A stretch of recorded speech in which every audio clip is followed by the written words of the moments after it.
Hello, welcome back. In the last video, we talked about mindset, what it really means, and the three most important factors that have influenced your mindset to date. Please ensure you've done the exercise attached to that last video. It brings the message closer to you and opens your eyes to things you might have taken for granted. Please, if you haven't done that, go back, do that exercise before you continue with this video. Now, all the experiences we talked about in the previous video leads to what we call learned helplessness. That's the last point we made.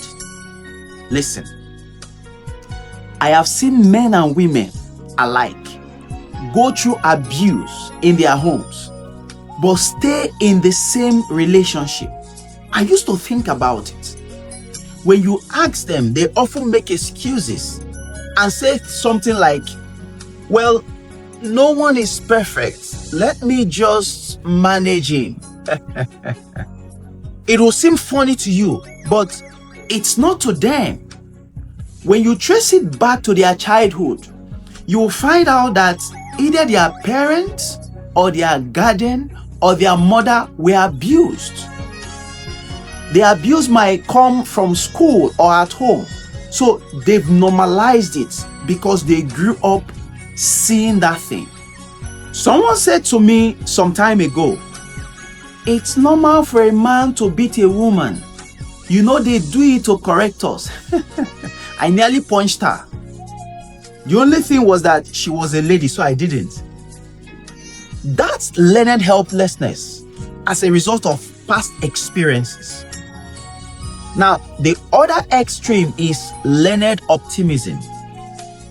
Have you seen this kind of people? Life has been so good to them. They have recorded so many victories from childhood and often throws caution to the wind when embarking on new projects. If you ask them, guy, which data, which research are you basing your decision on to launch this project? He will respond with, no, don't worry. Coach, don't worry about it. It will work out. Everything will work out. You just see. You see, whichever side of the divide you're on, whether you are on the negative extreme or you're on the positive extreme or somewhere around the middle of that spectrum, your life experiences have all been stored in your subconscious mind. Every major event that you've had that have impacted you emotionally have all been stored in your subconscious mind, whether you remember them consciously or not. It's that part of your mind that automates your behavior. Remember the first time you touched a naked wire, an electric naked wire? It sent a shock into your body, huh? That happened to someone a few weeks back, and it was not funny at all. That experience was recorded by your brain and then into your subconscious mind as a negative experience. Well, the next time your hand moves towards any naked wire, whether it's connected to a source or not, it really doesn't matter. Your subconscious mind will trigger your brain to ask you, remember the last time that we were shocked by a naked wire? Are you really sure you want to touch this wire? Immediately you withdraw your hand. Now, that's automation of behavior. Remember there was a time you were learning how to walk, right? As a child. Sometimes you stood up, put out one leg, and then you fell. But you continued, and today you can walk.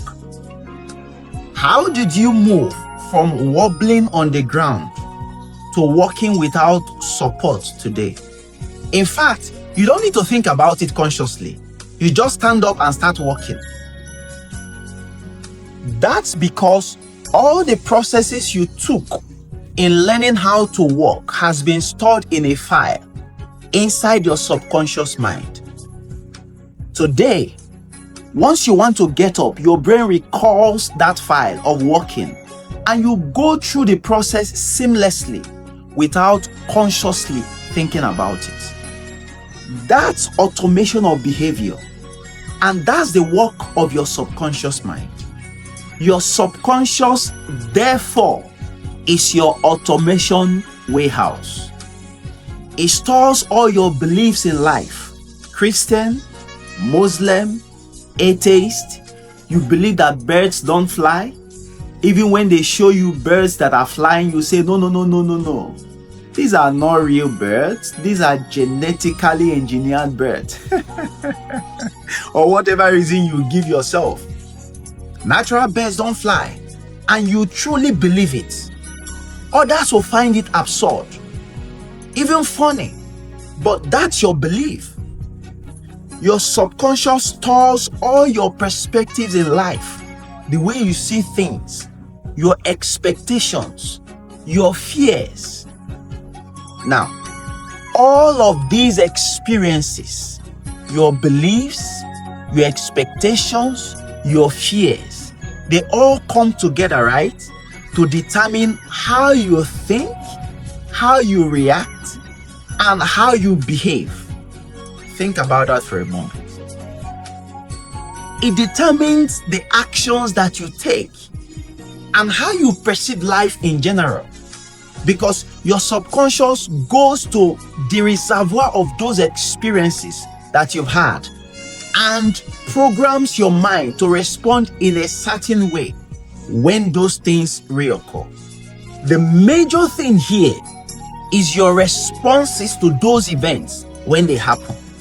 It becomes automatic because it's been stored in your mind, and your results will always come from your response. Someone that is disrespectful to people and it has become an automatic response. When you enter his space and he doesn't know you, he responds in a negative way. That negative response will cause a negative result for that person. That's what we're saying. The response brings the result. And the response is an automated system from the experiences that you've had before. If you're biased towards something, whenever you see that thing, automatically you become biased without hearing the person's talk. That's automated response.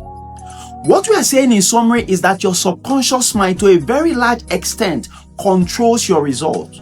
It does. I will allow that sink in for a moment. Well, you might say, no, I don't believe it. How can you even say that? Well, that you don't believe something does not still change the fact that that thing is true, if it is. You know, I'm a first degree student of physics. And during my first year in school, I traveled to my village during the holidays. I was talking to one of my uncle, my elderly uncle. You know, in my enthusiasm to show my knowledge of physics, I said, Uncle, do you know that right where we are right now, there are radio waves everywhere. There are waves all around us, even though you can't visibly see them. This man argued with me. I don't know whether he was trying to test my knowledge, but with his gray hair of wisdom, he said, no, I can't believe it. That's not true. I guess he was trying to pull my legs. Well, instead of arguing, I just pulled out a transistor radio, tuned to a particular station, and the sound was clear. I gave it to him and I said, here is your evidence. The radio can only work because of waves all around us, and it has tuned to the right frequency. This shows that there are waves all around us, even though you can't visibly see them. Now, I say that to say this. The fact that you don't believe something does not mean it's not true. That's the point I'm driving at. Why do you think many people tend to repeat the lives of their parents or shift sharply away from it? Have you observed that? I did live the life of my parents for a while, and I was nearly ruined for it, especially the negative part. That's because all the things you saw growing up at home have been stored in your subconscious mind. Your subconscious works like an autopilot because it uses those experiences that are stored to regulate your behavior, your responses, and ultimately your results. It does not have any sense of right or wrong. No. It can't judge between right and wrong. That's not what it does. It just uses the images and files stored in your memory since childhood to regulate your behavior, your responses, and ultimately your results, making it consistent with those experiences that you've had in the past. This is what I mean. I'll give you an example. As a kid, I saw my parents quarrel a lot. Arguments between my mom and dad were a constant thing, and sometimes they will fight. It was a constant occurrence and it bothered me a lot. Finally, I said to myself one day, I will never get married. True story. And even if I do, I will never argue with my wife. That's what I said. I don't want to have this kind of marriage you guys are having. That's what I said to myself. Well, many years later, I got married to the love of my life, of course. And we had a fantastic marriage. Till today, we have never argued at all, right? Wrong. Arguments nearly ruined my marriage. For the first 5 years, I quarreled over nothing. I was concerned over many things. Looking back, I wonder why I was concerned whether the curtain blinds were open or closed, because it really didn't matter. If it mattered so much, I would close it myself. But I remember that was the same things that my mother was using as a point of quarrel with my dad, and the continuous back and forth that kept going on. My subconscious stored all those experiences and programmed my response to minor things to be consistent with the experiences I've had as a child. That response recreated the same experience I had growing up in my marriage, even though I detested it.